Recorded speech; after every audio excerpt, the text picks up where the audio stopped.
resucitarán los muertos? En otras palabras, vamos a profundizar, yo les digo, en los 35 años que tengo de ser expositor y conferenciante de la teología bíblica, nunca había profundizado tanto en la vida después de esta vida. ¿Y qué es la muerte?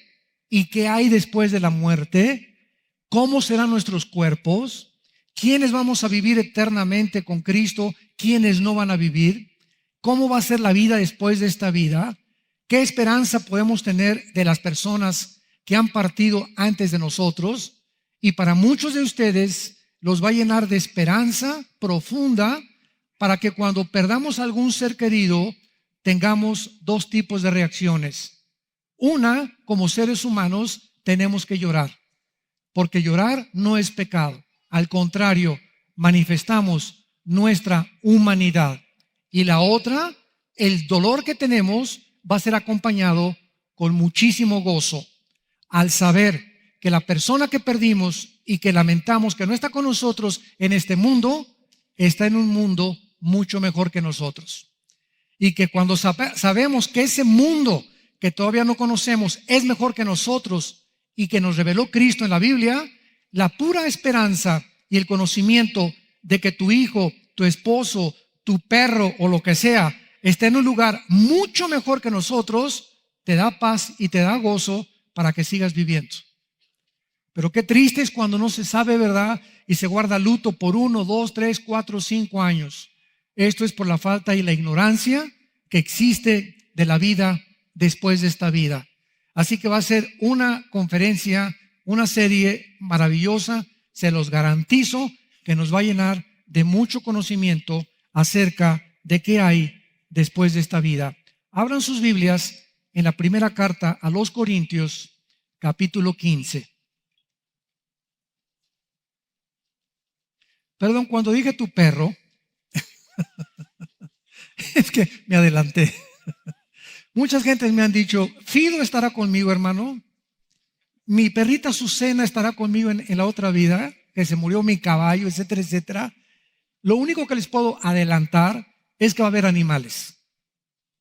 No sé si va a ser tu perro. Pero los sentimientos que vamos a tener en la otra vida, imagínense ustedes, estar en la otra vida y no poder disfrutar la otra vida porque no está Fido o Azucenita contigo, tu gatita, ¿verdad? Entonces eso no puede existir. Entonces de que va a haber animales, los va a haber porque la Biblia los muestra. Va a haber ovejas, estarán el león con la oveja y pasarán juntos. No va a haber veneno en los reptiles, etcétera, etcétera. Y va a haber otro tipo de dimensión y de naturaleza cuando Cristo establezca su reino con todos nosotros. Muy bien, en 1 Corintios capítulo 15, versículo 35 en adelante, a Pablo le hicieron una pregunta que le dio lugar a esta revelación. Pero dirá alguno, ¿cómo resucitarán los muertos? ¿Con qué cuerpo vendrán? Escuchen esto antes de seguir adelante. Es increíble que Pablo no nos dé ejemplos celestiales, pues va a ser como así, o como va a ser una física cuántica, etcétera, etcétera, sino que Pablo y Cristo usaron ejemplos terrenales. Porque es increíble que en el siglo XXI se le pueda demostrar a los ateos, escúchenme muy bien, se les pueda demostrar a los ateos que a través de la biología, a través de la física cuántica, a través de la química y de la composición molecular del ADN o del ácido desoxirribonucleico que en cada célula tenemos, se pueda demostrar ya no bíblicamente, sino biológicamente y con la física cuántica que hay vida después de la vida. Hace algún tiempo tuve un debate con un ateo, hace como 2 años o 3 años más o menos, y una de las cosas que los ateos ignoran es lo siguiente: tienes un ateo enfrente de ti y él ignora completamente la Biblia. Lo que te dice es historias, leyendas, pero ni siquiera la han leído. Y los que la han leído no la han entendido porque no tienen al Espíritu de Dios. Entonces, cuando tú tienes un debate con una persona y tú estás y conoces sus terrenos de esa persona, tienes el 85% de probabilidades de ganar ese debate. porque esa persona no conoce tus argumentos y tú conoces los argumentos que él va a sacar. Entonces, esto nos pone casi siempre del lado ganador. Como hace cientos de siglos, Blaise Pascal, el gran físico francés, astrónomo, matemático, una de las eminencias científicas más grandes de la historia, se enfrentó con un ateo. Y entonces el ateo le dijo a Blaise Pascal: mire, señor Pascal, yo no creo que no hay ni cielo ni infierno. Al morir, todos quedamos ahí en la tumba. Nos convertimos al polvo y ya no hay nada después. Y Pascal le contestó: muy bien, señor ateo. Si usted tiene razón, yo no pierdo nada.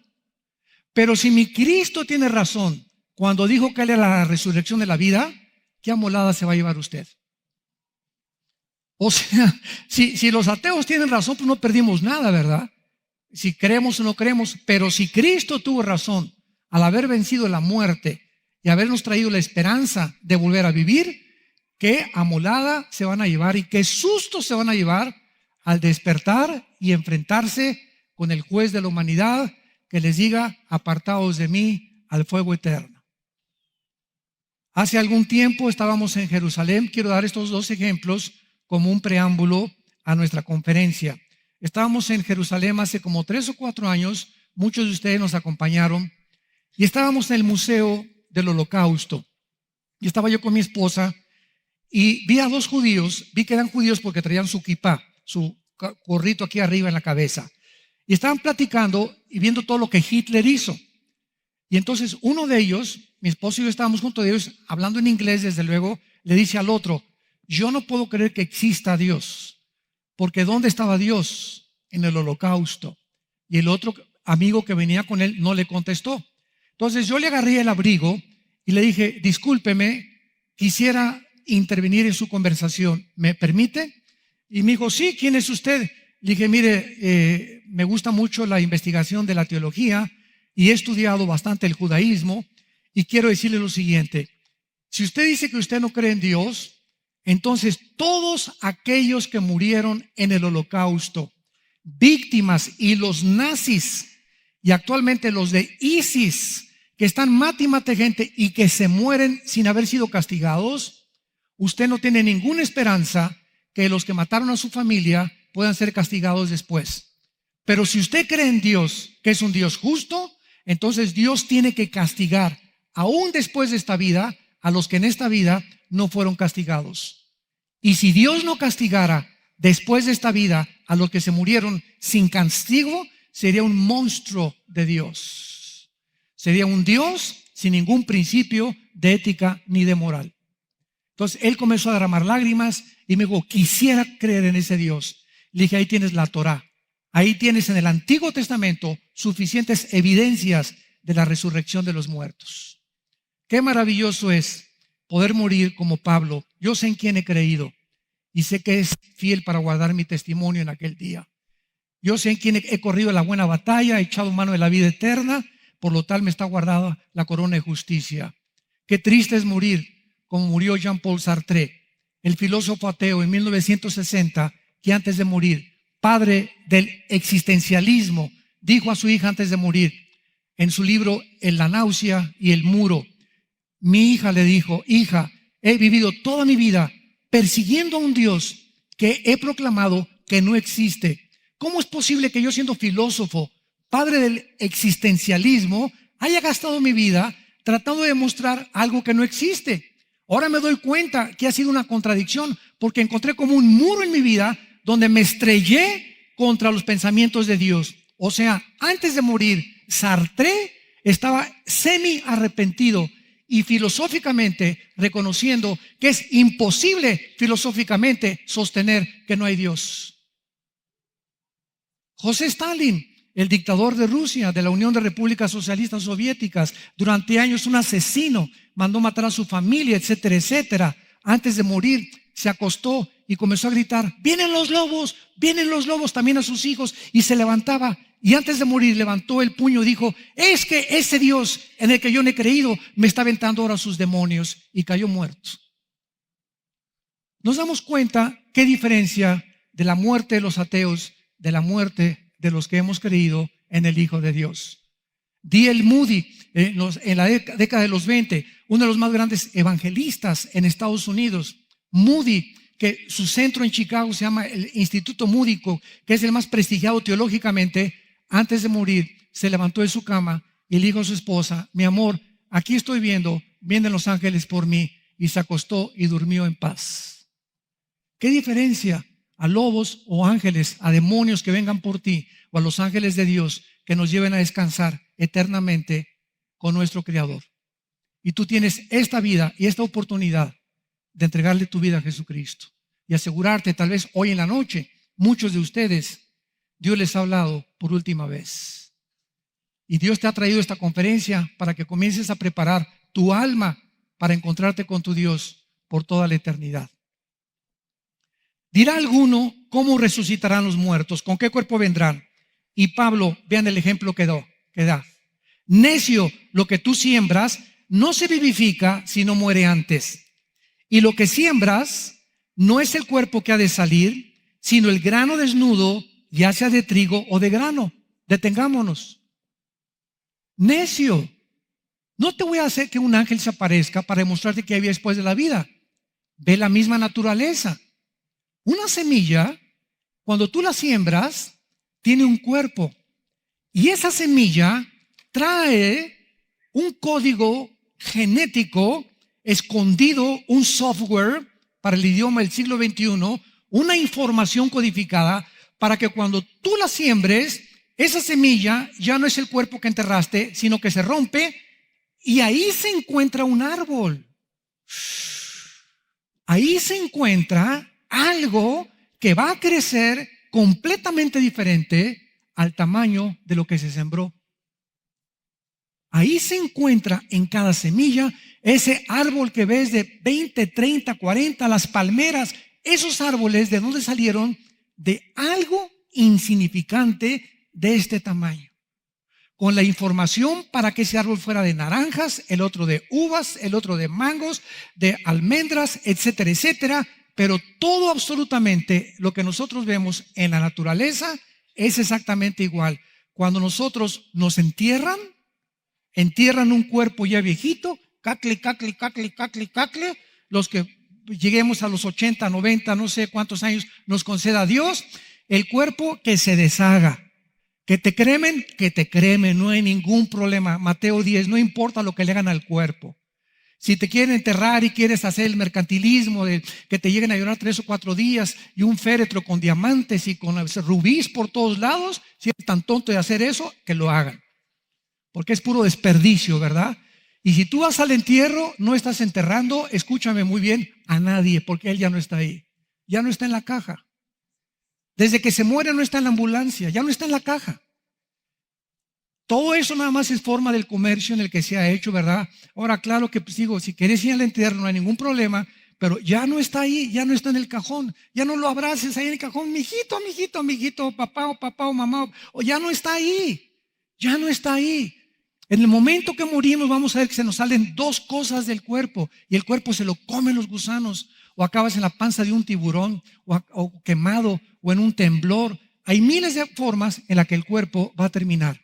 Pero el valor que tenemos dentro del cuerpo, que lo vamos a ver, es el espíritu y el alma.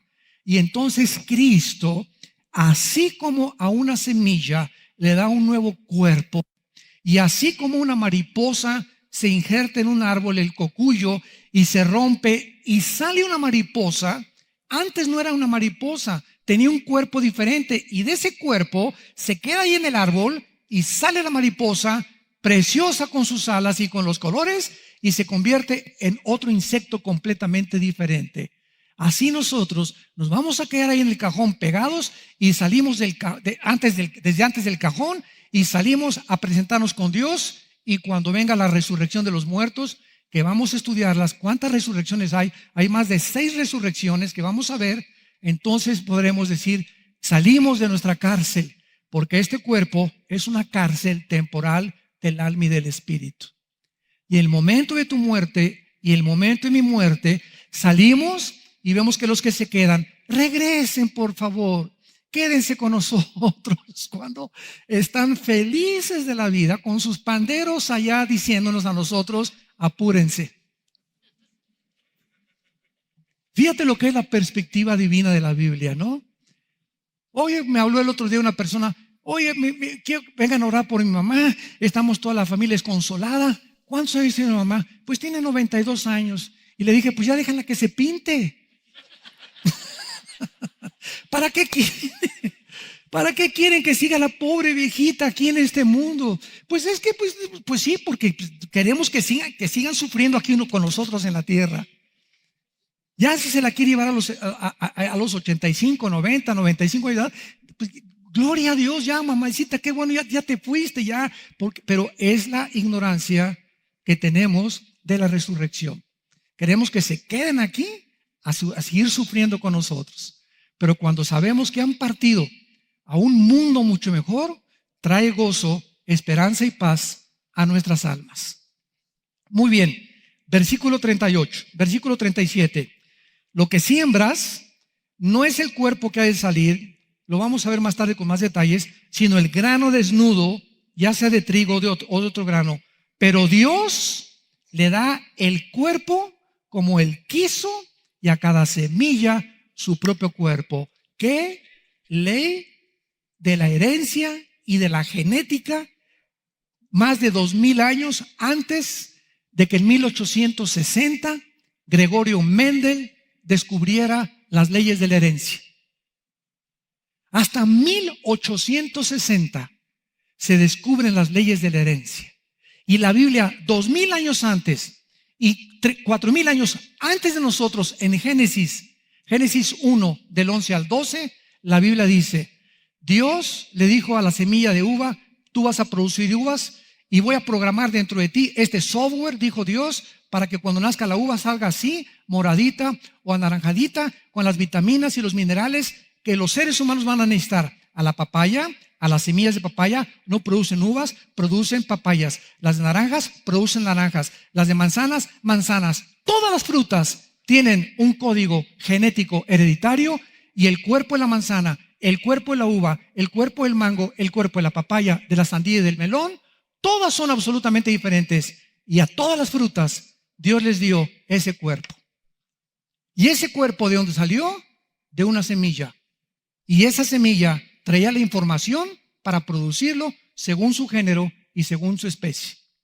A los changos les dio la cara de changos, a los rinocerontes el cuerno, a las jirafas el cuello, a los tiburones lo que tienen las escamas y el sistema branquial de los peces, a nosotros para nuestro hábitat, a las cabras para poder sobrevivir en el monte, a las aves para que pudieran volar, que jamás hemos podido nosotros imitar a las aves. Dios le dio cuerpos a todas las cosas que existimos. Entonces, ¿de qué nos sorprende, como lo vamos a ver, que cuando muramos, Dios tiene el poder de darnos otro cuerpo? Y va a ser un cuerpo que no se va a parecer a John Travolta, ni a Madonna, ni a Tom Cruise, ¿verdad? Ni al más grande personaje, ni a Miss Universo. No se imaginan cómo vamos a ver en este estudio cómo los detalles de cómo va a ser nuestro cuerpo. Vamos a llevar calma. Versículo 38, Dios le dio el cuerpo que quiso y a cada semilla su propio cuerpo. No toda carne es la misma carne. Escuchen, una es la de los hombres, otro cuerpo es el de las bestias, otro el de los peces y otra de las aves. El cuerpo del hombre fue diseñado para vivir no debajo del mar, ni en el aire, ni en la luna. Que andan hasta ahorita comprando boletos para pasar la luna de miel en la luna. Aunque me lo regales, prefiero la Riviera Maya. Qué tontería, ¿verdad? No vas a poder ni besar a tu esposa en la luna. Pero así es el hombre de loco, ¿verdad?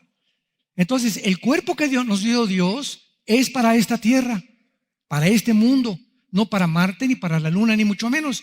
Y esto es increíble.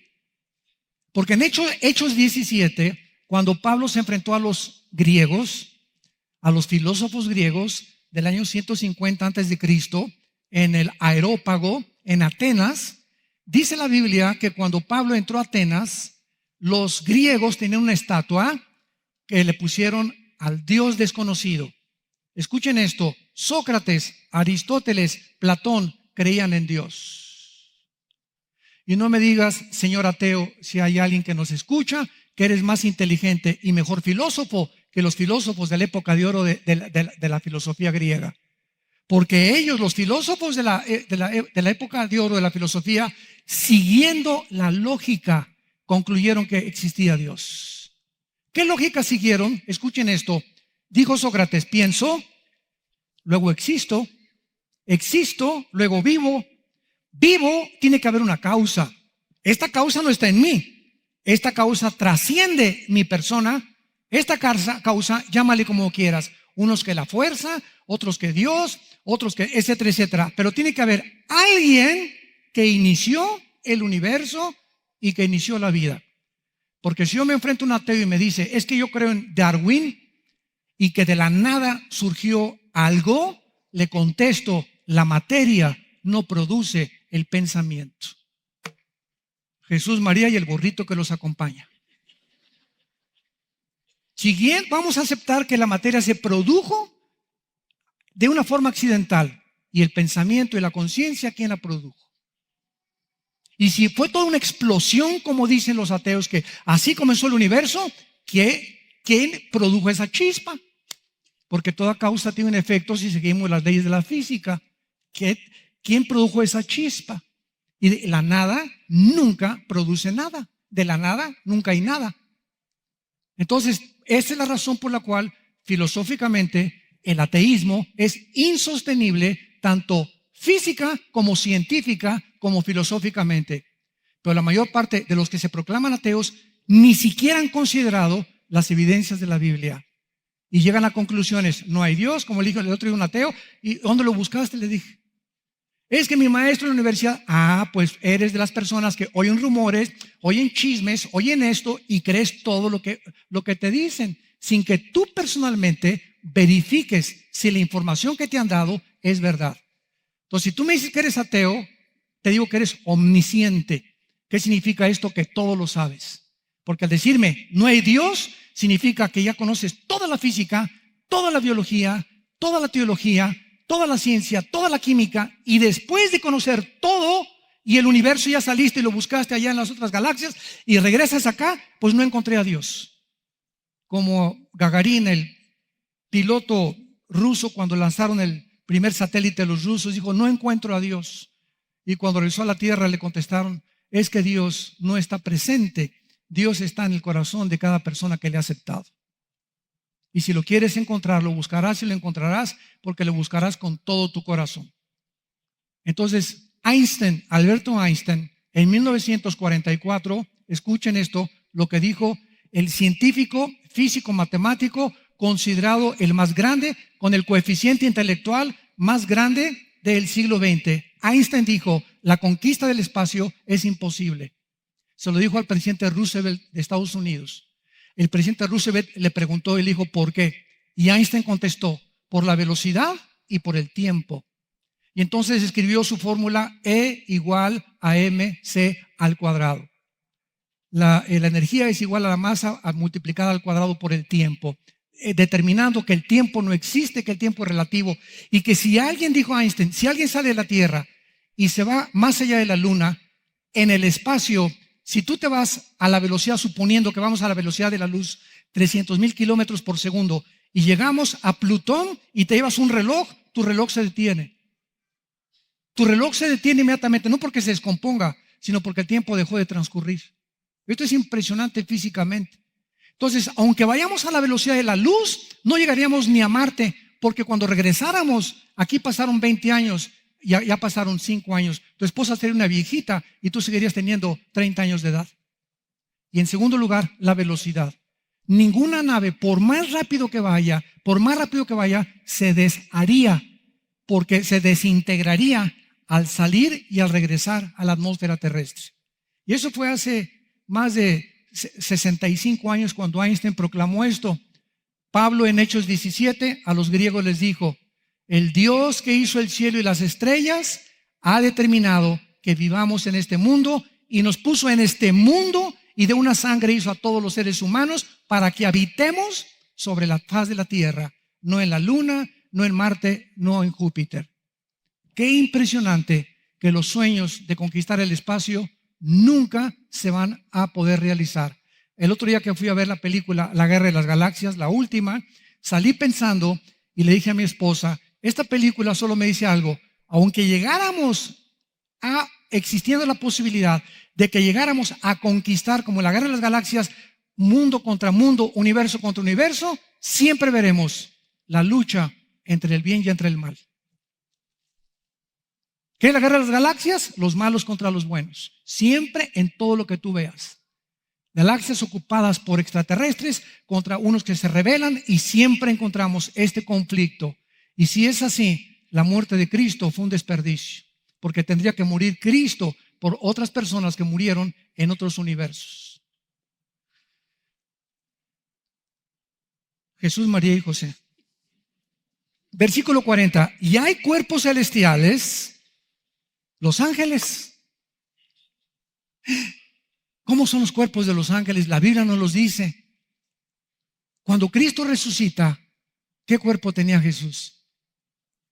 Era un cuerpo que estaban todos los discípulos juntos orando y Tomás, no, a mí no me vengan con que Nostradamus y que Walter Mercado y que a mí no me vengan con cosas ya. Yo hasta que no vea a Cristo y mis dedos los ponga en sus manos y meta mis manos en el costado donde la lanza del centurión lo atravesó de lado a lado y salió, dice el apóstol Juan, una gota de sangre mezclada con agua, hasta que yo no haga esto, no creeré que Él resucitó. Y en eso Cristo entra al cuarto que tenían como con 5 llaves, porque estaban asustadísimos que los romanos pudieran continuar con esta persecución para crucificarlos a ellos, y Cristo atraviesa las paredes. Y vean el fenómeno que sucedió. Cristo se aparece y le dice, Tommy boy, come here, ven para acá, Tommy. Y llega Tomás y le dice Cristo, pon tus manos en mis manos. Y miren lo que pasa. Tomás se acerca y pone las manos en las manos con el hoyo que Cristo mantenía de los clavos. Pero lo interesante es que cuando Tomás toca la mano, toca algo sólido. No hace esto. Toca algo sólido.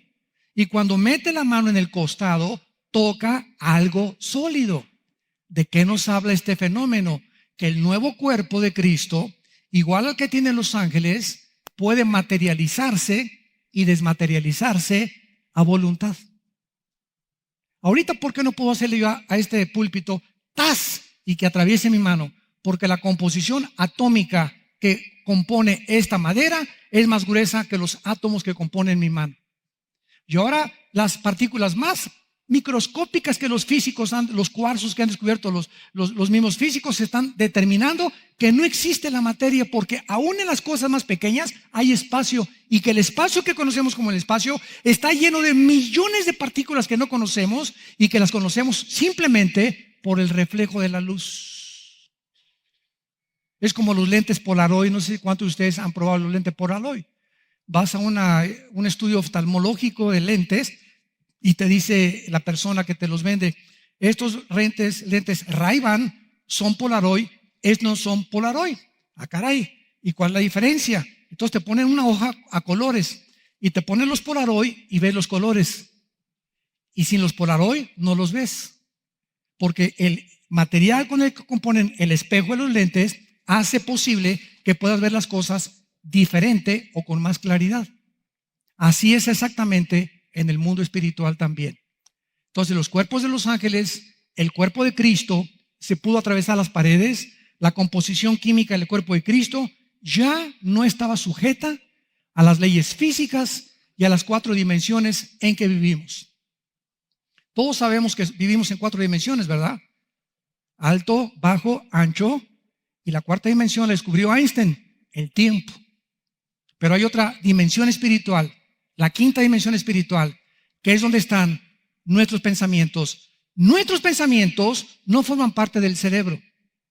El cerebro es como un robot. El cerebro no produce los pensamientos. Los pensamientos trascienden la materia que está componiendo mi cerebro. Los pensamientos están ubicados en otro mundo, en el mundo espiritual. Y Dios conoce cuando estamos orando lo que estamos orando. Los demonios saben muchas veces lo que estamos pensando porque no ven en el cerebro. El pensamiento trasciende el mundo espiritual. Y cuando oramos, algo rompe las 4 dimensiones, entra a la eternidad y alcanza el trono de Dios. Orad sin cesar. Porque es cuando tú puedes vencer los poderes del mal. Gracias a Dios.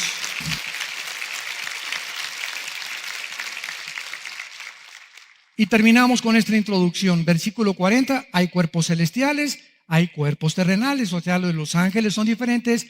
Nosotros estamos bajo la ley de la gravitación, ¿verdad? La ley de las fuerzas que trascienden completamente el mundo, la gravitación y las fuerzas nucleares. Pero una es la gloria de los celestiales y otra la de los terrenales. ¿No han oído ustedes en Proverbios que la mujer piadosa o virtuosa es corona de su marido? ¿Se acuerdan de ese versículo? En el desayuno vamos a hablar mi esposa y yo de eso. Yo me puse a pensar, ¿cómo que es corona? Le dije a mi esposa, a ver, voy a comprar una corona y lo voy a poner aquí Marta. No, lo que significa es lo siguiente, que una esposa virtuosa hace a su marido el rey. Vámonos. Es corona de su marido, lo entendí. Eso significa que una mujer de Dios corona a su marido y lo hace un rey. Tú eres el que mandas, mi amor. A ti Dios te dio la responsabilidad de ser el jefe de la casa, el sacerdote nosotros. Yo me someto a ti, no porque lo merezcas ni por la cara de gallo que tengas, sino simplemente porque quiero obedecer al que está arriba de ti y arriba de mí. Y cuando la mujer hace a su marido rey, es lógico que un marido entendido haga a su mujer reina.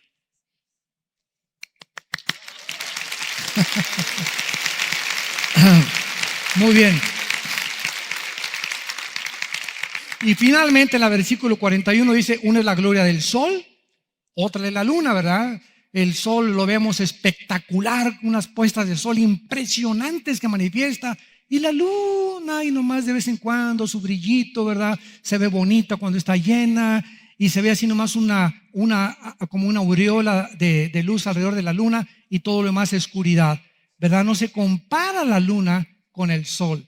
Y hay estrellas mucho más brillosas que otras brillosas. Nos lleva Dios al universo. Y las estrellas también, una tiene una gloria y otra gloria. Así también en la resurrección de los muertos. ¿Qué nos está diciendo el Espíritu Santo? Que cuando resucitemos, Pancho va a brillar más que Carlos.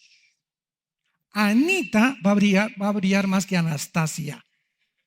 Que en la otra vida va a haber cristianos que van a tener más gloria que otros.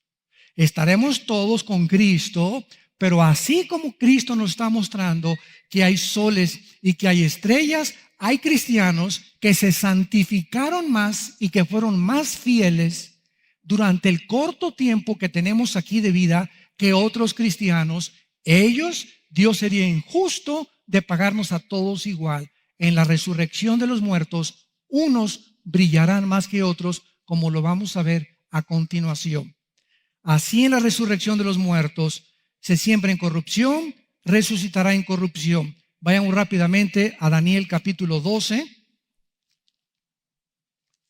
para todo respaldarlo con la Biblia. Versículo 2. Dice el Espíritu Santo hablando de la resurrección de los judíos antes de Cristo. Vamos a verlo más tarde esto. Daniel 12, versículo 2. Y muchos, no todos. Noten esto, ¿verdad? Vamos a ver que la resurrección no va a ser igual. Va a haber diferentes resurrecciones en diferentes tiempos. Lo vamos a ver ahorita. Muchos de los que duermen en el polvo serán despertados. Unos para vida eterna y otros ¿para qué? Para vergüenza y confusión perpetua. Los entendidos, nada más los entendidos, los que entendieron cuál fue la voluntad de Dios y la santificación para sus vidas, resplandecerán como el firmamento, y los que enseñan la justicia, aún los que fueron maestros y discipularon y enseñaron la palabra de Dios, todavía más gloria, como las estrellas a perpetua eternidad. ¿Ven los diferentes tipos de brillo y de gloria que va a haber en la resurrección de los muertos? Por lo cual dice la Biblia: estad firmes y constantes, sabiendo que vuestro trabajo en el Señor no es en vano. 1 Corintios capítulo 15.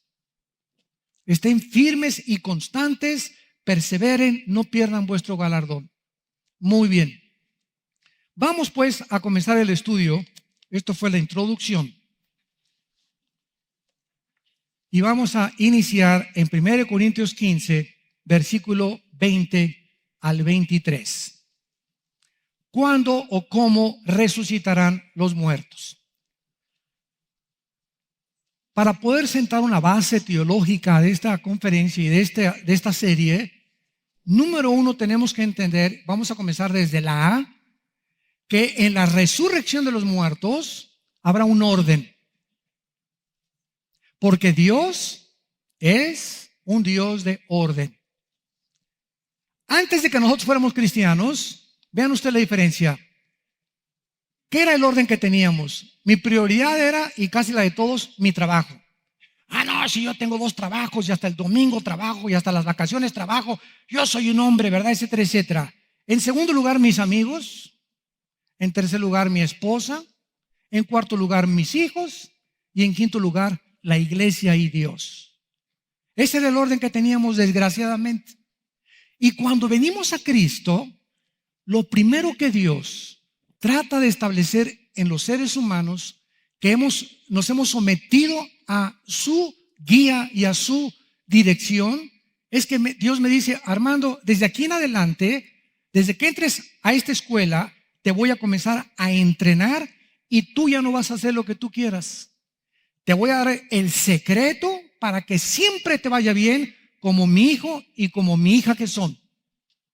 Si tú me buscas primero,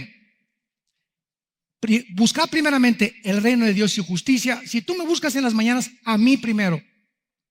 Si tú te levantas y estableces un orden, y escuchen, para establecer un orden necesitamos disciplina, ¿verdad?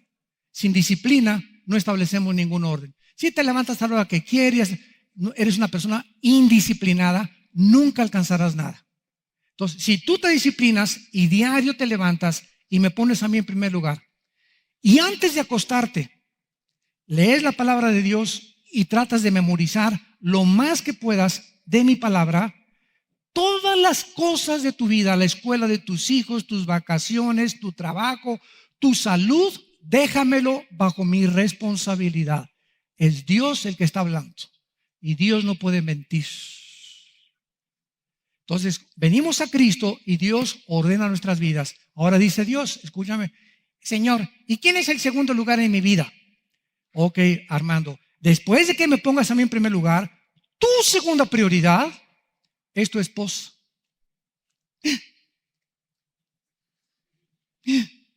Es tu esposa, tu reina. Mis hijos no, tu esposa. Mis hijos los quiero más, pues cambia la prioridad. Yo soy el que pongo el orden. Si tú pones a tu esposa como segunda prioridad antes que el ministerio, antes que tus viajes, antes que tu trabajo, antes que cualquier cosa, tu esposa tiene la prioridad, estás comenzando a ordenar tu vida. En tercer lugar, mi trabajo, tus hijos en tercer lugar. Si tienes hijos varones, hazlos tus amigos. Vete al cine con tu hijo, vete de vacaciones con tu hijo cuando puedas, vete a pasear con tu hijo, vete a jugar boliche, tú y tu hijo. Mi esposa no, hay otras ocasiones de tu esposa. Y en mis hermanitas, tú y tu hijo nada más, tu hijo varón. Porque los varones necesitan identificarse con un símbolo masculino. Porque así nacimos los varones. Esta es la gravedad de los matrimonios gays, de nacer con puros hombres o de que sean criados por puras mujeres. Es la mentira satánica más grande que el infierno ha propagado en el mundo moderno. la redefinición de los establecimientos colocados por Dios en la familia y en el matrimonio. Los hijos en tercer lugar. Si tienes hijas, que tus hijas sean tus mejores amigas. Escuchen esto, cuando nosotros como padres logramos que nuestros hijos sean nuestros amigos y yo logre que mi hijo comience a confiarme sus secretos y abra su corazón y me diga, papá, me pasó esto, me pasó aquello, ya la hicimos como padres. Cuando tus hijas sean tus amigas y te lleguen a confiar sus vidas porque tienen la confianza de identificarse contigo como madre, ya la hiciste como mamá. ¿Y de dónde buscamos esta confianza? Teniendo tiempo para pasar con ellos.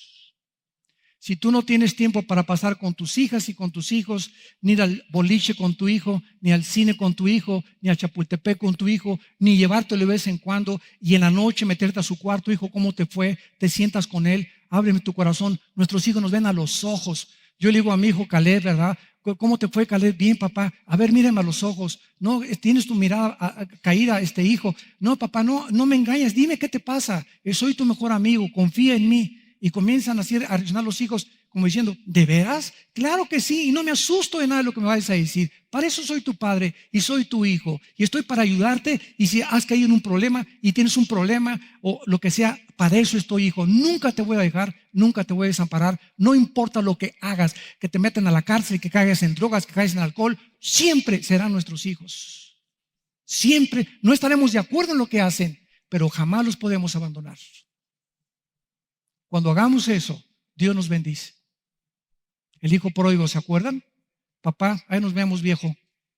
Échame la lana, los dulces, el camarón. Me voy, aquí está, hijo, ahí está tu herencia. Y allá se fue el hijo, nunca lo dejó de amar. Vete, es el camino que has tomado equivocadamente, desperdició su vida, acabó alimentando a los puercos y regresó y el padre estaba con un bate de béisbol esperándolo. ¿Eso dice la Biblia? Él estaba con los brazos abiertos. Hijo mío, siempre te he esperado que regresaras arrepentido. Vamos a hacer una fiesta, mi hijo se perdió, vamos a celebrarlo. ¿Y saben quiénes son los fariseos del siglo XXI? El otro hermano que se quedó en casa. El hijo que se quedó en casa, ay papá, yo nunca he hecho nada, yo siempre iba a misa contigo, yo siempre he sido bueno, y mi hijo que fue borracho, parrandero y jugador, ahora que regresa, le das fiesta y a mí jamás me has hecho fiesta. Y el padre le contesta, es que él estaba perdido y ahora ha sido encontrado. Y eso es lo que pasa con el mundo, ¿verdad? No, esa persona fue un drogadicto, esa persona estas cosas, y tú tienes cara de borracho, parrandero y jugador también. Y a todos nos perdonó Dios. ¿Con qué cara podemos poner el dedo a nadie? A nadie cuando Dios nos ha restaurado a todos. Dios tiene el corazón abierto porque Él vino al mundo a buscar a esos perdidos, a esas prostitutas, borrachos, homosexuales, drogadictos, etcétera, etcétera. Les quiero comunicar, ya estamos haciendo trámites con la Secretaría de Gobernación porque tenemos 30 años que la Secretaría de Gobernación y tenemos varios premios y títulos de que somos una organización que hemos visitado los centros de rehabilitación de México, Santa Marta, Catitla, el Reclusorio Sur, la cárcel de mujeres. Tenemos 30 años visitándolos cada 15 días. Y el gobierno ha reconocido que los centros de rehabilitación no rehabilitan a nadie. Y desde 1983 que iniciamos este ministerio, nunca nos han dejado entrar a la cárcel del Altiplano, de Almoloya de Juárez, de donde saliste tú. No nos han dejado entrar ahí. Ha estado restringido. Y parece ser que en este gobierno se van a comenzar a abrir las puertas. Desde luego, ¿verdad? Creo que la integridad con la que nos hemos manejado en 35 años nos va a ayudar para que se den cuenta, ¿verdad? Que realmente tenemos fruto de gente drogadicta, expresidiarios que han rehabilitado su vida y muchos de ustedes, no doy sus nombres, están en esta iglesia. Entonces, oren porque queremos visitar al Chapo. Estoy hablando en serio, ¿eh? Cuando yo lo vi en la televisión, yo solamente pensé algo y me dijo algo mi esposa que me dio escalofríos. Él no es peor que cualquiera de los que estamos aquí afuera.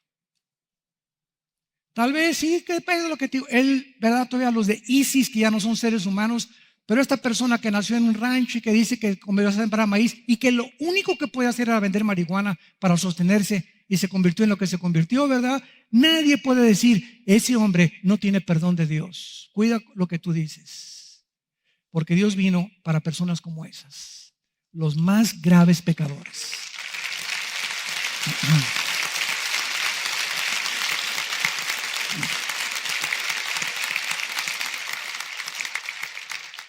Corintios 15, del 20 al 23. Mas ahora Cristo ha resucitado de los muertos, primicias, o sea, primicia significa los primeros frutos.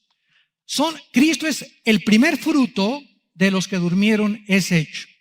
Nos detenemos ahí. Cristo es la primera persona en la historia que ha muerto y ha resucitado para no volver a morir. En el Antiguo Testamento hubo resurrecciones, pero volvieron a morir. Lázaro lo resucitó Cristo, Juan capítulo 11, pero volvió a morir Lázaro. Eran ejemplos nada más.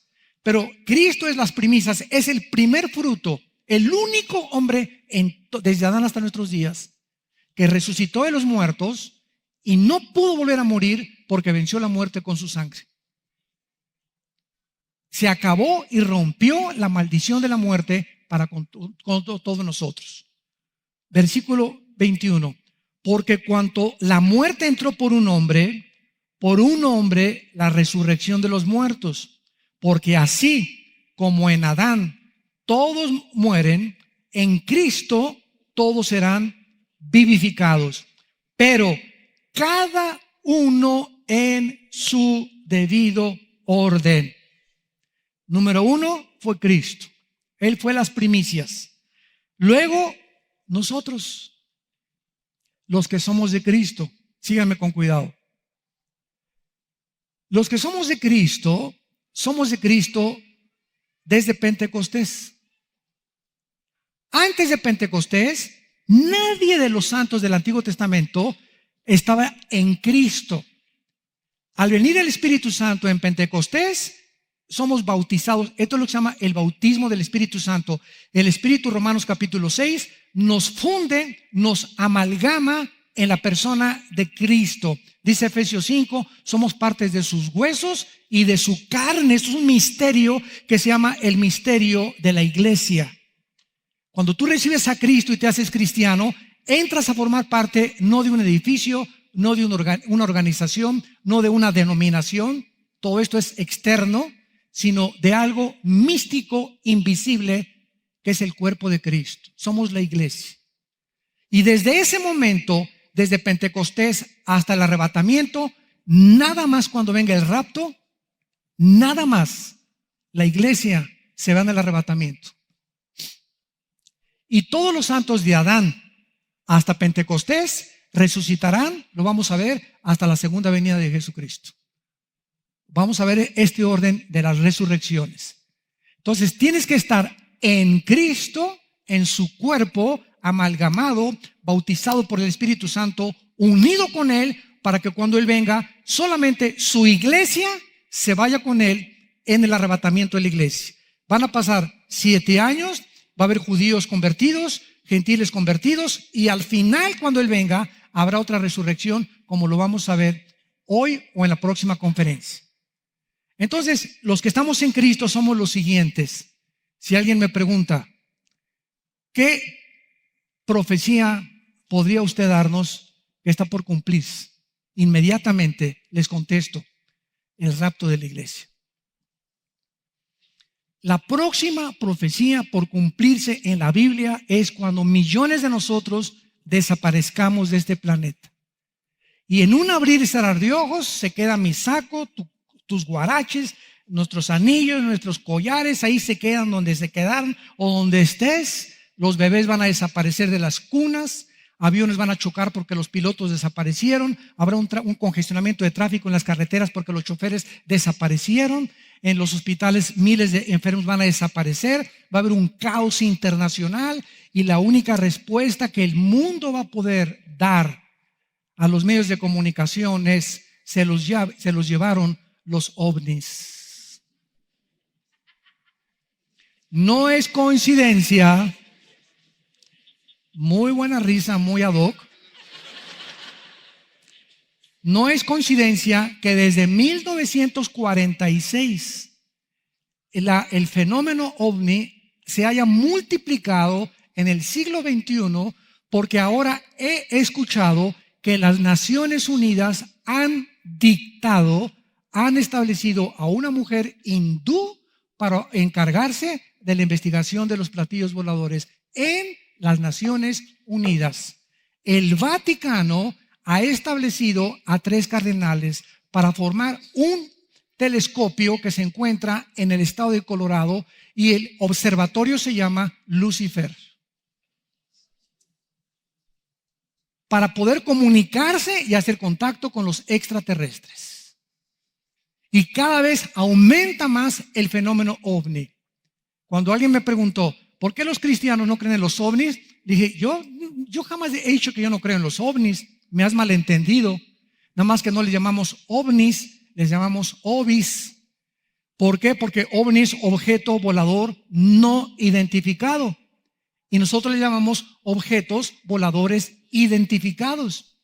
No se puede negar ese fenómeno. Hay falsificaciones, desde luego, pero hay documentales y fotos que son reales, y pilotos que han tenido contacto y les ha descompuesto sus aparatos electrónicos y todo. Pero cuando venimos a la Biblia, Dios nos muestra en la Biblia que Satanás puede intervenir la materia y desmaterializarse también, y materializar la energía. Entonces, ¿quién se encuentra detrás del fenómeno ovni? No son marcianos, sí son extraterrestres, pero la Biblia les llama ángeles caídos, al servicio de Satanás, para crear confusión en el planeta Tierra y engañar a los que no quisieron aceptar el conocimiento de la verdad y creen que ellos van a venir y nos van a rescatar. Y estoy segurísimo que, independientemente que el anticristo va a ser un clon, porque tiene que ser un híbrido el anticristo para imitar el nacimiento de Jesús, el anticristo va a tener poderes extraterrestres otorgados por Satanás. Y el conflicto de Europa ahorita, la crisis económica de Europa tan grande que hay ahorita, donde millones de refugiados, 1,5 millones, Alemania abrió sus puertas, donde la gente está harta ya. ¿Por qué abrimos las puertas? Están violando a nuestras mujeres, etcétera, etcétera. Esta crisis en Europa que aparece, que no tiene solución, donde mientras continúe la guerra en el Medio Oriente, el éxodo de refugiados va a continuar. En 15 años Europa es un continente musulmán, porque ahorita por cada europeo nacen 8 musulmanes. Como conejas las musulmanes se reproducen. Por cada europeo 8 musulmanes se reproducen, porque los europeos ya no quieren tener hijos. En 15 años Europa es un continente musulmán. En esta crisis de pobreza, de economía, de refugiados, donde pleitos, guerras, ya no hay, Estados Unidos ya no defiende Europa, se quedan aislados, se tienen que unir con Rusia, se tienen que unir con China, etcétera, etcétera. Es aquí mismo donde surgen los anticristos, los líderes como Adolfo Hitler. Después de la Segunda Guerra Mundial, Alemania se encontraba hecha a pedazos. Llega Hitler, saca a los comunistas de Alemania, acaba con la mala economía, crea la Volkswagen, hace miles de empleos y se levanta Alemania. Hi Hitler, tú eres el hombre que estábamos esperando. No importa tu moral, no importa nada, solamente levanta la economía. Y así el anticristo hará que el mundo caiga de rodillas ante él por las soluciones extra sobrenaturales que va a implantar en Europa y en el Medio Oriente, uniendo el Medio Oriente con Europa, cosa que hasta ahorita nadie ha podido lograr. La paz entre los árabes y los judíos. El anticristo lo logrará y el mundo se rendirá a sus pies, pero nosotros ya no estamos aquí. ¿Estás tú preparado para encontrarte con Dios? Prepárate desde esta mañana. Oremos. Señor, te damos gracias por la firme esperanza a la que nos has llamado, en la cual estamos firmes. Bendito sea el Dios y Padre de nuestro Señor Jesucristo, que nos hizo renacer para una esperanza viva por medio de la resurrección de Jesucristo de entre los muertos, para una herencia incorruptible, inmarcesible, reservada para nosotros en los cielos, que somos guardados por el poder de Dios, habiendo huido del mundo por la corrupción que hay en el mundo, para que podamos vivir para aquel que nos dice en esta mañana: ciñan los lomos de vuestra inteligencia y sean santos como yo soy santo, dice el Señor. Y si invocáis por nombre a aquel que sin acepción de personas juzga a cada quien según sus obras, camina en esta vida con el temor de Dios, sabiendo que Dios pagará a cada uno de nosotros conforme a lo que pensemos y hagamos o dejemos de hacer, porque Él conoce y prueba los corazones. Te damos gracias, Jesús, por haber dado tu vida en una cruz en nuestro lugar. Te bendecimos, Jesús, porque eres nuestra esperanza viva, y por el hecho de que si tú vives, nosotros también viviremos contigo y reinaremos contigo. En esta mañana hay muchos de ustedes que nos ven por la televisión y a través de las redes sociales. Les invitamos a que vengan a la cruz. No te invito a ninguna religión, a ninguna ideología terrenal o mundana. Te invito a que vengas a conocer de una forma personal y relacionarte con alguien que hace 2000 años venció la muerte y que se llama Jesucristo. Ven a Jesús, ven a la cruz y dile estas palabras con todo tu corazón: Señor mío y Dios mío, perdona mi vida pasada, perdona mis pecados, porque creo que en esa cruz tú diste tu vida en mi lugar, y con tu sangre preciosa en este instante me limpias de todas mis maldades. Te invito como mi Señor y mi Salvador.